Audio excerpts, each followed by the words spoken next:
Mais après ça, pendant le mois de Ramadan, nous constatons aussi qu'il y a beaucoup de lectures coraniques. En effet, ça nous permet de faire la transition sur le prochain point, qui est, j'ai envie de dire, d'autres personnes même appellent le mois de Ramadan, ils disent Shahrul Ramadan, d'autres disent ça Shahrul Qur'an. C'est ça. Ils disent le mois du Qur'an. Effectivement. En effet, le mois béni de Ramadan est le mois au cours duquel le Coran a été révélé. Allah subhanahu wa ta'ala le dit dans le Saint-Coran, Shahrul Ramadan alladhi unzila fihi al-Qur'an.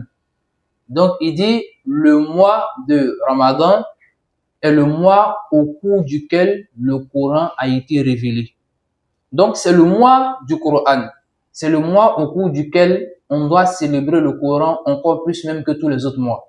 C'est pourquoi hatta Jibril alayhi salam, il venait réviser le Coran avec le prophète Mohammed alayhi salatu wa salam chaque mois de Ramadan, comme cela nous a été rapporté par Al-Bukhari dans son Sahih.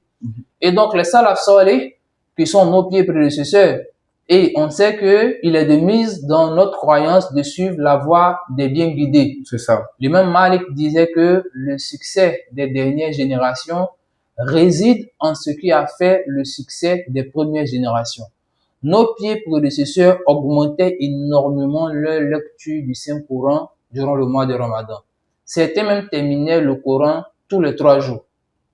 Et donc le Ramadan doit être un moment de lecture du Coran, de méditation sur le Coran, mais aussi de mise en pratique.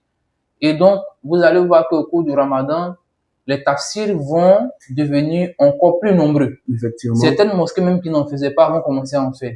Là où on faisait peut-être de façon mensuelle, ça devient hebdomadaire.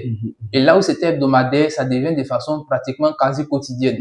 Et donc, il fait partie de la tradition prophétique de lire énormément, voire excessivement le Coran. Même si on peut terminer la lecture chaque 1, 2, 3, 4 jours, il faut le faire.